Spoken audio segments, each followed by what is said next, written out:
vou querer falar de chip aqui. Acho que vale a pena a gente explicar um pouquinho as nomenclaturas ou não? Microchip, chip, microcontrolador, microprocessador.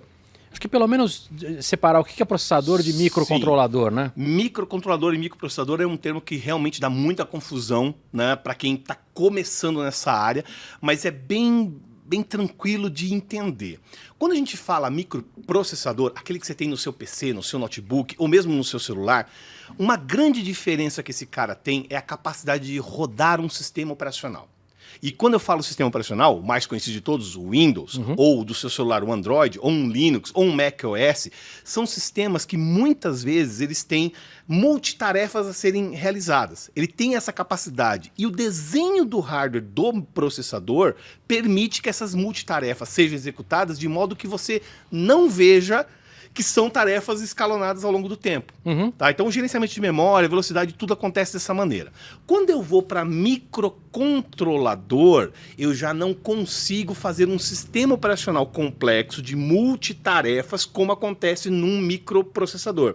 No microcontrolador, o máximo que eu chego é o que a gente chama de sistema operacional de tempo real, um RTOS. Tá? O RTOS ele tenta emular o que o Windows faz. Quando você abriu no Windows lá o Excel, o Outlook, uma aba de navegador, uma música rodando, você tem 4 coisas competindo pela atenção do seu processador, da sua memória, do seu HD. Num microcontrolador eu posso ter 4 sensores diferentes querendo competir pela atenção do meu processador, mas aí eu tenho um sistema operacional pequenininho, que é um RTOS, que gerencia isso.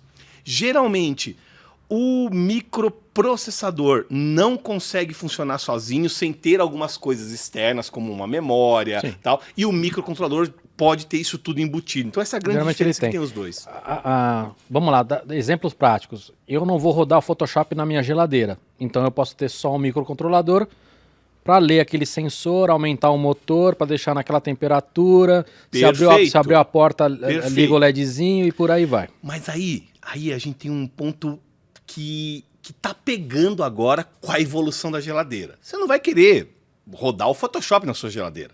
Mas talvez aquele fabricante de geladeira queira meter um displayzão na porta da geladeira, com conectividade de internet, com um display touch para você fazer o pedido do iogurte, por exemplo. Tá? Você não vai rodar um Windows lá na sua geladeira, mas você pode precisar de um sistema operacional de tempo real, um RTOS, que permita falar com o display, falar com o motor, falar com o sensor de temperatura, o sensor de porta aberta, o sensor de corrente que entra. Então, começa a ganhar uma complexidade, mesmo num item tão simples quanto é uma geladeira, em que os microcontroladores estão começando a cruzar uma linha perigosa. Eu tenho hoje fabricante de microcontrolador que tem velocidade de processamento de 1,5 GHz. Não é só isso, né? Eles estão misturando tudo agora, né? Tudo! O tal do crossover, de você ter micro com... Hoje, se o cara não fica muito atento e eu apresento um slide de um fabricante, o cara não sabe diferenciar se aquilo é um microcontrolador ou se aquilo é um microprocessador. Tá difícil. Por outro lado, o medidor de energia elétrica não precisa de um display, então a gente está indo para micros cada vez menores, com menor consumo de energia, com menor set de periféricos e com preço muito barato. Então esses dois caminhos estão acontecendo. O processamento na borda, que a gente citou agora há pouco, precisa de algo de alta velocidade para conseguir pegar esse monte de dados, fazer a primeira inferência matemática antes de subir para a nuvem. Né? O microcontrolador que faz isso, ele é um microcontrolador pesado.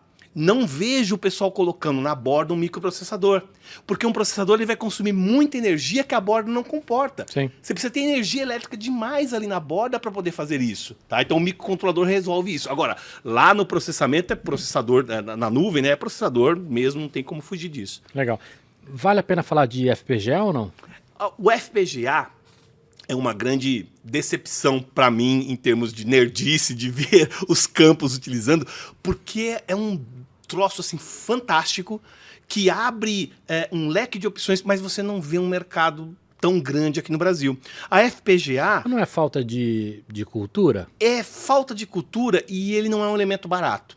Eu tenho um microcontrolador para fazer o medidor de energia elétrica que custa abaixo de 50 centavos de dólar.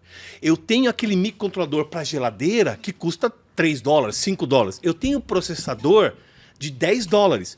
mas eu não tenho uma FPGA que custe menos de $50. Mas explica o que é, para quem está escutando. Então, a FPGA é uma lógica programável em que eu tenho um monte de portinhas lógicas e eu monto físicas e eu monto a minha estrutura. Eu vou dar um exemplo ótimo na telefonia celular.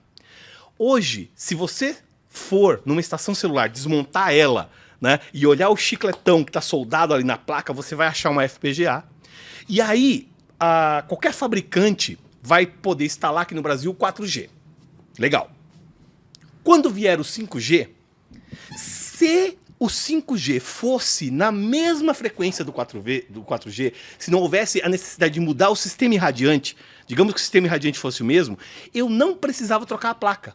O que eu fazia naquela FPGA do 4G? Subia um novo IP do 5G para aquele chicletão e aquele chicletão poderia começar a fazer funcionar o 5G sem trocar o hardware. Então isso é uma coisa muito legal que a FPGA permite, de você carregar projetos muito distintos no mesmo device, no mesmo dispositivo, né? Então, mas eu não vejo um mercado assim tão grande para FPGA. São produtos muito específicos aqui no Brasil que têm o uso de FPGA. Poderia ter mais, tá? Mas a gente não vê tanto tão grande, não. Entendi.